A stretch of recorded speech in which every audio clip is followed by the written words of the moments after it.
What's up everybody, Bastamouth here, bringing you another Halo Infinite video. Today we are covering the world record in ranked Onyx for kills, Lucid on Optic Gaming with an absolutely insane game here on Streets on Oddball. Remember to like and subscribe if you learn anything new or enjoy the video today. Also remember to join the Discord server, link is in the description. Come join, play ranked with us, doesn't matter what rank or skill you are. Real quick before we get into it, we are using Lucid's gameplay, Optic Lucid. I'm going to leave his channel in the description of the video, also along with the link to this raw video, so if you want to hear his commentary, what he has to say throughout the video. Also make sure you check out his streams if you want to get better at the game. You can ask him. He responds to people in his chat. Ask him questions. There's basically no better person to ask. But anyway, without further ado, let's start the video. We're going to be doing a live commentary of the first round. Don't get scared by the length of the video. We're not going to do the whole 20 minutes. We're going to do the first round, and we're going to just be going over some things, how he engages gunfights in the public sphere rather than against other pro players, because this is way more applicable to your own ranked games. As you play in public matches, you're not playing against pro players, and the play styles for those are pretty significantly different. So we're going to go ahead and play this. So Lucid is known in the community for his movement. There's something called the tech slide that you'll be seeing him do throughout the entire course of the round. It is basically when he goes from a high level of elevation and slides, jumps from a high level of elevation down to a lower elevation, slides and jumps, and that kind of increases his momentum and gains him a little bit of speed.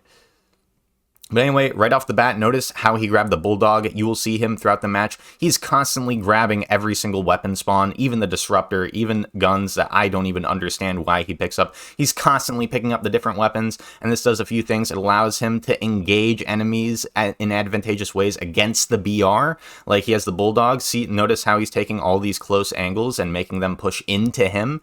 So he has that advantage over the BR. Because he's not playing with a coordinated team, he needs to be able to deal with gunfights one-on-one a lot better. So he's putting himself in positions to slay. Also, what to keep in mind is that Lucid is a pro player, and the reason why this is important is playing this aggressively and this insanely for slays is only going to work for someone like Lucid, who has the mechanical ability and methodology to to back it up. Someone only as consistent as Lucid can play this aggressively without... I'm not going to say he's not playing the objective because he's so conscientious, and there was a text slide right there off the box. If you're curious, I'll actually pause and play it back. But yeah, so his map control throughout this entire map, his awareness of where the enemies are and where their spawns is insane. So everywhere he moves, he is aware of where the enemies are, or, most likely are in his vast experience of playing Halo. But here's the text slide. So notice how he gets up on this box here, drops down, slides, and then jumps, and that actually, you'll see how much speed he gets. It's a little insane. But the way to use this in your own gunfights is you have to set it up like he sets it up beforehand. Like here, I'll play it. He sees the player, he gets up. After the player doesn't peek, he speeds in close because the player's going to think he's still on top of that box. He doesn't know that he can gain that much speed to close that distance that quickly. And so the player's just not ready for him. And so notice again how he's just hanging around. He likes hanging around the middle of the map. He hangs here in alley. He hangs around the middle just to make sure he can get wherever he needs to go in order to help his team. Like notice that. And also notice how he notices when his teammates are in fights, like right there. His teammate died pretty quick, but he's always, even though he's playing a lot for himself, he's playing a lot for kills, he is also helping his teammates in significant ways by constantly positioning himself around the map to where he can be of use in multiple situations. But you see he dies right here, and in these next couple lives you'll see him pick up a bunch of different weapons. And again, this is to come not only to engage his enemies in unique ways that they're not going to be expecting, because everyone's ready for the BR in this game mode, right? Everyone's ready for the BR. And so, but not only that, but it'll also throw off the way his enemies have to play against him. Like if his enemies engage him with the Stalker rifle a few times, and then, all of a sudden he switched to Disruptor, they all push at him at once. He has a Disruptor, and now he can damage them all at the same time, like right here. He's trying to, I don't know why he repeaked that, but he could have gotten out of there, but chose not to. I think he just wanted a Disruptor clip, or the potential of a Disruptor clip, and he was just hoping they'd miss. Because there was no reason Lucid should have repeaked that. But anyway, here he's actually going to make a play for the objective as the enemies just got the ball. So there's the tech slide again. You saw that insane boost. We're going to play it back one more time because it is little things like this that don't get enough credit, to where these little things really make the difference, especially in a world record run. So boom, look at that distance covered, probably twice as fast as than if he were just sprinting. Baits out the shots from that guy, gets the stalker rifle now. And again, notice how he is going to use, oh, that was actually not the life I was thinking about, but he uses it in a little bit, you'll see, to insane effect. And now his teammates have the ball at Subway thanks to the distractions he made, because again, it looks like he's just playing completely selfishly.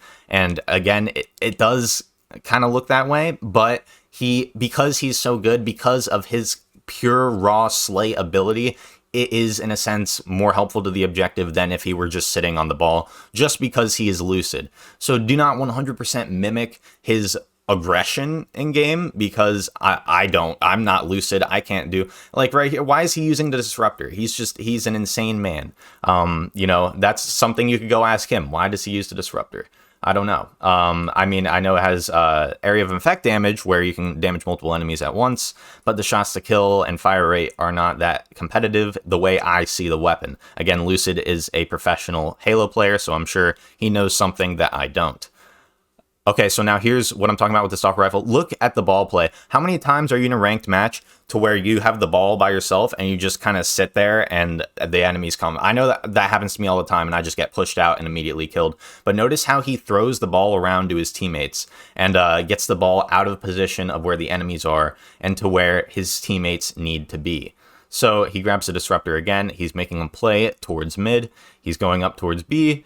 Okay, now he has the Sentinel Beam, and he puts in work with this Sentinel Beam. Great time to kill, but extremely difficult to use, extremely precise, unforgiving weapon. If you are struggling with weapons like this, like if you notice how he's able to switch between basically every weapon in the game, he probably has all these weapons practiced similar amounts of hours. I don't think I've practiced the Sentinel Beam once. I'm not very good with it. This is a reminder also to me to practice with all the weapons in game, to just have the most variety in your toolkit in order to engage enemies. Like, he would not be able to win these engagements right here with if he just had the BR. I mean, maybe if he used grenades and different positioning, but the reason why his team is making this hold right now, as you can see, he was kind of pinging to get them out of there, because he knew they were, here's the other thing too, he knew players were pushing from here, and if you saw earlier, he was pinging the other entrance to station to get his teammate to move out, which he didn't do, but he knew before those players pushed that that's where they were coming, because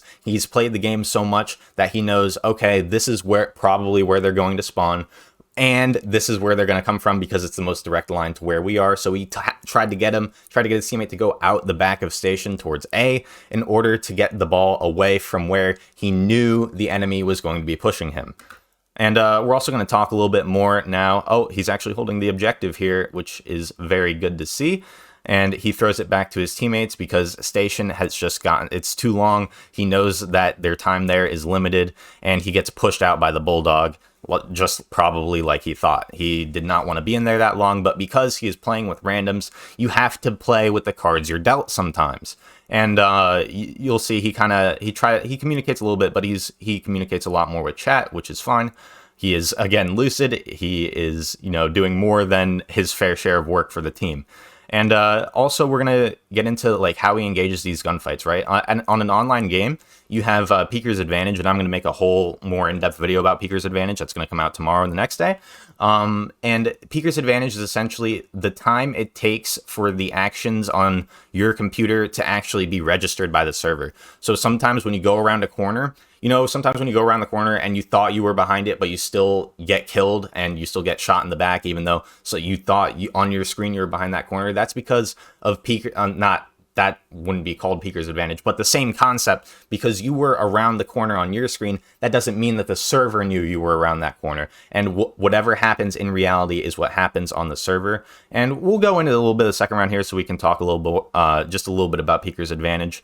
And you'll see him do it. He'll probably do it right off the bat here. Like, it's just peeking in and out of cover like this. As soon as you peek out, the server takes time to relay that information to the enemy. So they have less time to react than you. So essentially, you're guaranteeing the first shot if you do it perfectly every time you peek out on an enemy player. But anyway, that was my review of this gameplay. Remember to like and subscribe if you learned anything new or just enjoyed the video today. Remember to join that Discord server. Link is in the description. Catch you guys in the next video.